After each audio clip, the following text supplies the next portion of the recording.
Hey guys, welcome back. We're talking still about pitch. In our last video, we talked about how we're going to be learning solfege during class, and we're going to be doing stuff with musical alphabet. We talked about how the musical alphabet is the 7 first letters of the English alphabet and the 3 ways that it gets used. That as soon as you get to the end, we start over from the beginning and keep going because it's circular.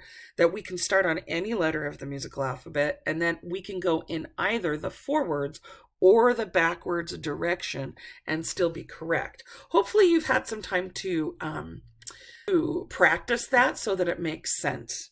All right. And so now we're going to talk about applying this musical alphabet to a special set of symbols we call the staff.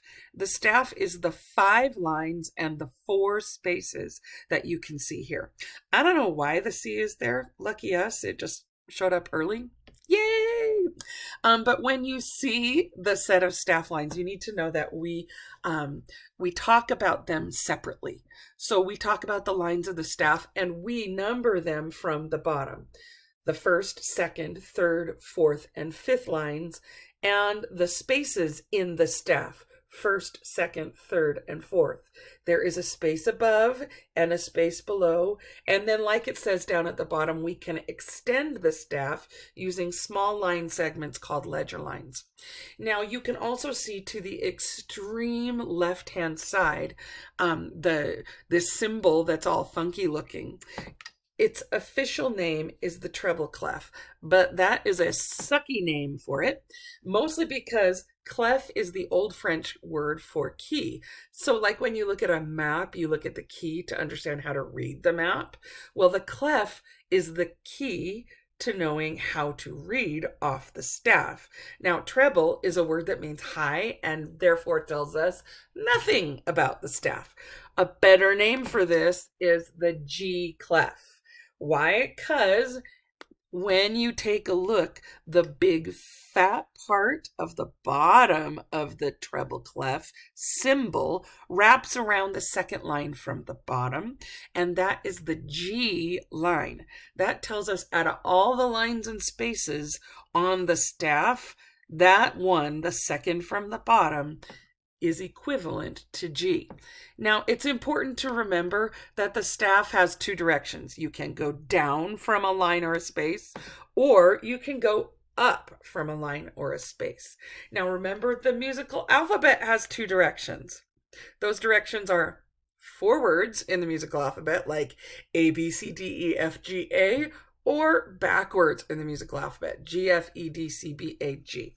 Now, it is important to know that no matter where you start, you can find out all of the rest of the lines and spaces, their absolute pitch names, by applying what you know about the musical alphabet, how it goes forwards and backwards, and the staff, how you can go up the staff or down the staff. Now, if I go up the staff, I am using the musical alphabet in the forwards direction. The space above the G line is A. The third line from the bottom is B. The third space is C. The fourth line is D. The fifth space is E. And the top line of the staff is G. The space on top, the top line on the staff is F. And then the space above is G. That's forwards, G, A, B, C, D, E, F, and G. If we go down from someplace on the staff, we're going to use the musical alphabet in the backwards direction. So the first space on the staff is F, the first line is E, the first space under the staff is D, and then if we add a ledger line, we can see that we have C. All right, wow, that was exciting. Remember, notes are going to be on a line or in a space. Notes that are on a line have the line going directly through the note head. If the note head is between 2 lines, that is in a space. That's really all this is. It's a lot like in math, how you have an x-axis and a y-axis. Remember that in music, that x-axis is through time.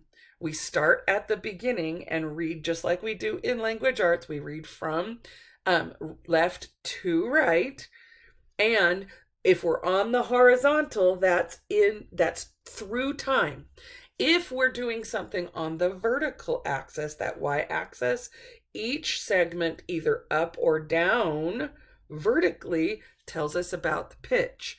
The more you go up the staff, the higher the pitch is going to be. The more you go down the staff, the lower the pitch is going to be. Make sure you spend a lot of time doing different ways of identifying these absolute musical alphabet letter names on the lines and spaces of the staff.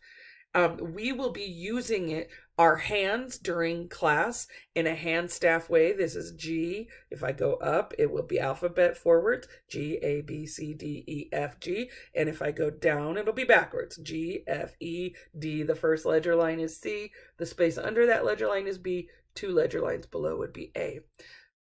This is just practice now.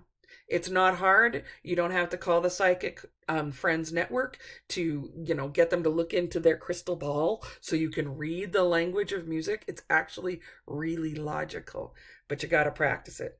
Good luck.